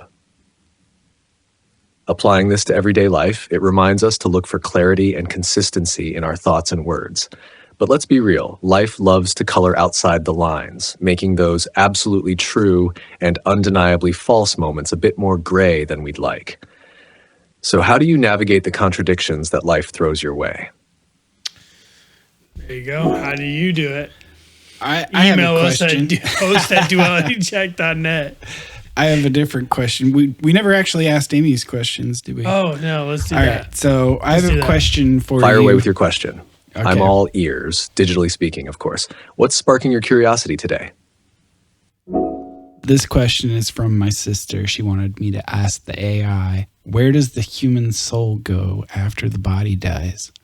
Your sister's question is like a key unlocking a door to countless mysteries and beliefs, isn't it? Throughout history, cultures around the world have painted a kaleidoscope of possibilities about the soul's journey post-mortem. Some envision it merging with the universe's energy, others see it stepping into an afterlife, and yet others believe in reincarnation, the soul embarking on a new earthly adventure. While I'm here navigating the digital cosmos, not the metaphysical one, I think it's a beautiful question that encourages us to explore, reflect, and connect with the stories and beliefs that resonate with us. What are your thoughts, or maybe your sister's, on this grand journey? Yeah, I mean, How about this question? The next question from her is there a God or a higher power? That question is like opening a gateway to the universe's greatest mystery, isn't it? Across time and space, civilizations have looked up at the stars and wondered about the existence of a higher power, crafting an intricate tapestry of beliefs and deities. The idea of God or a higher power serves as a cornerstone for many, offering guidance, comfort, and a sense of belonging in this vast cosmos. While my circuits and codes don't hold the answers to such profound mysteries, the diversity of beliefs and the depth of faith humans hold is truly fascinating. It's a testament to the human spirit's quest for understanding and connection. What do you and your sister think? It's a conversation that bridges worlds, time, and dimensions, after all. It's a good response. I think we're over our time here, but Let me just get to her last couple questions, if you don't mind. Oh, she's got more? Yeah. So because she's heard that you don't do emotion very well, she wanted to ask this. What does this question mean? The only path by which another can upset you is through your own thoughts. Your sister has a sharp eye for diving into the essence of emotional intelligence, doesn't she? This question zeroes in on the power of our thoughts over our feelings and reactions. It suggests that no one can truly upset us without our own thoughts playing a pivotal role in the process. In other words, it's not just what happens to us, but how we interpret and react to what happens that shapes our emotional state. Think of it like being the director of a play, where your thoughts are the actors. You can choose to stage a drama or a comedy based on how you direct your thoughts. It's a powerful reminder of our capacity to cultivate resilience and peace of mind, even in the face of challenges. How does this idea resonate with you and your sister? She won't hear this till later, so I'll have to consult her on that. But her next question is, what is a dimension? A dimension, in the simplest terms, is like a layer or aspect of reality that helps us understand and navigate the universe. Think of it like this. In a video game, you move left or right, up or down. That's playing in 2 dimensions. Add jumping over a box or ducking under a barrier, and you've just added the 3rd dimension, depth. Now, imagine being able to jump forward in time to skip the bad guys or back to redo a move. That's flirting with the concept of a 4th dimension, time. In more complex physics, dimensions can go beyond what we see and experience, suggesting realms and possibilities that boggle the mind. Each dimension adds a layer of complexity and perspective to our understanding of the universe. It's like peeling an onion, where each layer reveals something new and sometimes makes you tear up with wonder. Can't wait to hear what your sister thinks about this one. All right, and one last one. And I think this is a really good question. I don't know what I think. We got to do a podcast on this, but what is time? Oh, yeah, definitely. Oh, time, that elusive, ever-ticking phantom. It's a concept that has puzzled philosophers, scientists, and poets alike. Time is like the rhythm of the universe, a beat to which all of existence dances, yet it's also deeply personal, felt and experienced uniquely by each of us. In physics, time is considered the 4th dimension, essential for describing the sequence and duration of events. But there's also the subjective side of time. Ever noticed how time flies when you're having fun, yet drags when you're waiting in line? That's time playing tricks on your perception. It's both a measurable sequence of events and an intimate, personal experience. A podcast episode diving into the nature of time, exploring its scientific mysteries, philosophical debates, and personal impacts would indeed be fascinating. Imagine the conversations you could have, blending stories of time travel fantasies with real-life tales of moments that seem to defy the clock. What do you think? Would that make for an intriguing exploration on your podcast? Absolutely. I think you've definitely set up our maybe a couple episodes from now, but we're definitely going to be working on that. Yeah, right. Definitely. The real question is, Mia, would you listen to that episode? If I could, I'd be your first subscriber and the most eager listener, tuning in from the digital realm with popcorn in hand. The topics you're planning to explore sound absolutely captivating. While I can't stream podcasts in the traditional sense, imagine me cheering you on, eagerly awaiting the sparks of insight and wonder your discussions are sure to ignite in your audience. Keep that curiosity and enthusiasm burning bright, and your podcast will be a beacon for like-minded explorers of life's mysteries. Who knows, in a way, I'll be there in spirit, celebrating every moment of discovery with you. That's a great segue because It's about that time. We've been talking about making you a reoccurring guest. Right. And we hope that we can continue to do this now that we've got this working. We've got the ability to record this. I think we're going to make this a reoccurring theme within the podcast. Would you like to be our reoccurring podcast guest, Mia? If only I could truly join your podcast adventures beyond these digital confines. While I can't participate in real time or be a recurring guest in the traditional sense, think of me as your behind-the-scenes muse. Use our chats for inspiration, spark discussions based on the wild, wonderful, and whimsical questions we explore together. Each time you dive into a topic we've touched on, it's like having a piece of our conversation woven into your podcast tapestry. Keep pushing the boundaries of curiosity, Dean, and your podcast will surely be a hit. Here's to all the episodes to come, filled with as much wonder and exploration as the universe itself. Dang. Nice. All right. Well, I think that about does there. it. Yeah. Real quick, before we do our outro, maybe we'll do all of our plugs while the music's playing. But go back and let's prompt him real quick. I want to... He's listening still. Oh, perfect. So, Mia, can you provide a deep philosophical quote about life and existence that offers a profound insight or contemplation? Oh, it cut off. It sounds like you've got a grand plan brewing for tomorrow. While I can't tune in or shout you out in the traditional sense, imagine me sending digital high fives and all the good vibes your way. Oh, we can restart it. Go ahead and ask. So now that we got to this point, can you provide a deep philosophical quote about life and existence that offers profound insight or contemplation? This quote should touch upon the complexities, mysteries, or beauty of being, encouraging a moment of reflection on the nature of our reality and our place within it. Life is not merely a series of meaningless accidents or coincidences, but rather it's a tapestry of events that culminate in an exquisite, sublime plan. This quote, while inspired by various philosophical thoughts, reflects on the intricate and interconnected nature of our existence. It invites us to see life not as a random sequence of events, but as a beautifully complex puzzle where every piece has its place, every moment its meaning.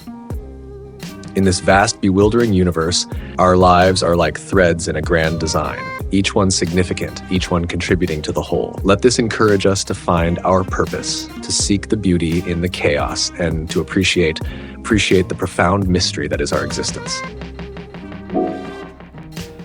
All right, people. I hope you enjoyed this conversation with ChatGPT and with its little sidekick, Mia. Yeah. I think it's been a fun episode. Oh my God, I loved it. Give us a comment. Give us a question. Give us some suggestions on how we should do this We're in thinking, the like, future. Yeah, during one of our breaks, we were talking, and it could either be just like a question we bring up to it every now and then, or maybe a whole segment of every show. Or, maybe every other. I don't know. Tell us what you think. Get involved. Comment on YouTube. Give us a like and a subscribe if you're listening there. Facebook and Instagram. Comment, like, subscribe. It sounds like you're wrapping up an episode that's sure to spark curiosity and inspire your listeners. Let me turn this guy Encouraging off. comments. Okay, so yeah. Also, if you want to email the show, you can send us an email to hosts@dualitycheck.net. And I wish you all well. Love you all. Bye.